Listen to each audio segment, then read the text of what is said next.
Starting to gravitate a little bit more so to the reds as well, and I think it is because of the health benefits. For Christy, winemaking is creative expression. It's like taking portions of a painting, taking the acrylics or the oils and putting them together in a combination that becomes a beautiful piece of artwork. Well, thank you, Christy. And for the beauty, the social celebration, the health benefits, all the different things you talk about with red wine, I think it's time to enjoy it. Let's do it. Thank you so much. It's been my pleasure. For topics like this, it's always a good idea to ask an expert. So here's Dr. Tony Breyer with a medical perspective on women and wine. We get a lot of mixed messages about alcohol, don't we? Too much of a good thing can be a serious health hazard. On the other hand, numerous studies have shown that moderate drinking can be good for our health. So let's be very clear.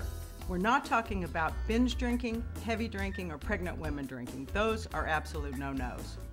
What I'm talking about is 1 glass of wine at night, preferably with family and friends. No doctor should recommend wine as a preventive agent, but there are a number of studies that show a small amount of wine can actually reduce cardiovascular disease. There are substances in red wine that act as antioxidants, and they raise the level of good HDL cholesterol in the body. Other studies show that it can reduce blood clots in your body.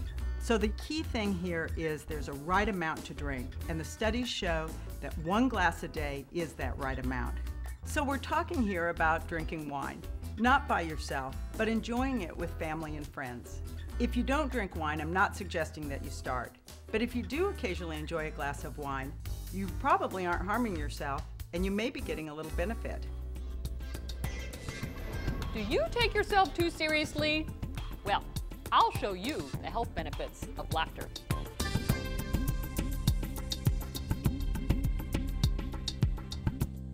Change happens.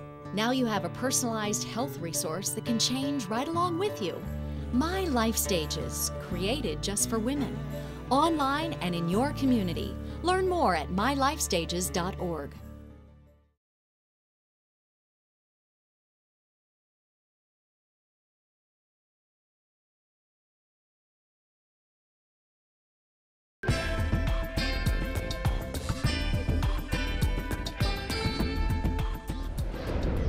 Hi, Dr. Tom. I know so many people who get caught up in the emotional eating cycle, and I know it's so easy to slip back into.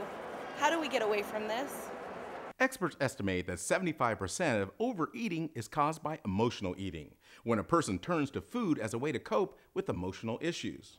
Natural hunger is based on your body's needs, whereas emotional hunger is a response triggered by an emotional reaction, most commonly boredom. Emotional hunger feels like you need instant gratification with the food you crave. Physical hunger can actually wait. So how do you stop emotional eating? 1, identify triggers. 2, respond to hunger cues, not emotional ones. 3, choose alternatives, such as reading a good book or magazine or listening to music. Go for a walk or a jog, or talk to a friend. If these steps don't work, speak to your doctor to discuss emotional eating that could be tied to depression, anxiety, or psychological stressors that may respond to medications. The message here is speak to your doctor about this as you learn to incorporate appropriate coping strategies to curb excess eating. Remember to reward yourself in healthy ways for your successes. Think about how good it feels to laugh. It turns out there are great medical benefits to laughter too. Check it out.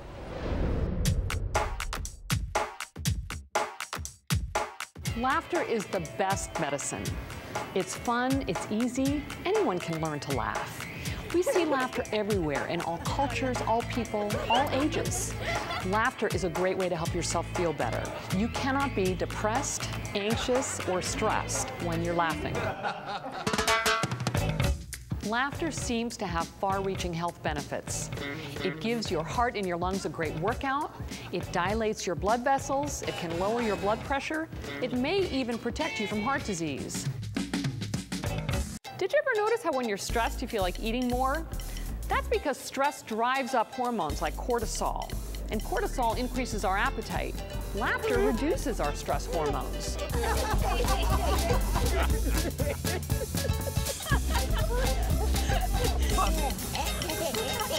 In fact, a good laughter workout, 10 or 15 minutes of laughter, can burn about 50 calories. How great is that? Laughter also seems to help our immune systems. When we laugh, we produce more of the antibodies that protect us from infections like colds and flu. People who laugh a lot and find joy in their lives may find themselves also getting sick less often. If you're someone who has chronic pain, you may not feel like laughing much. The good news, though, is that laughter can help reduce your pain. Laughter seems to increase the body's production of natural painkillers called endorphins.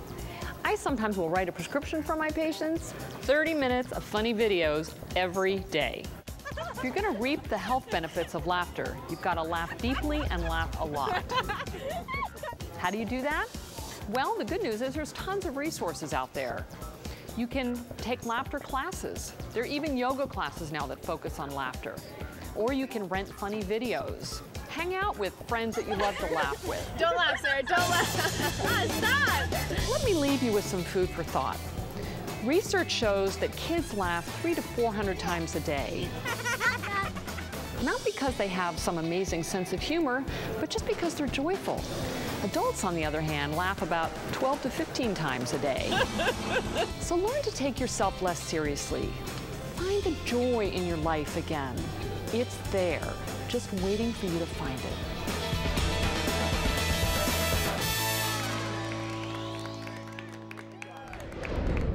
Great information straight from the experts. Thanks for joining us. And be sure to check us out at mylifestages.org. See you next time.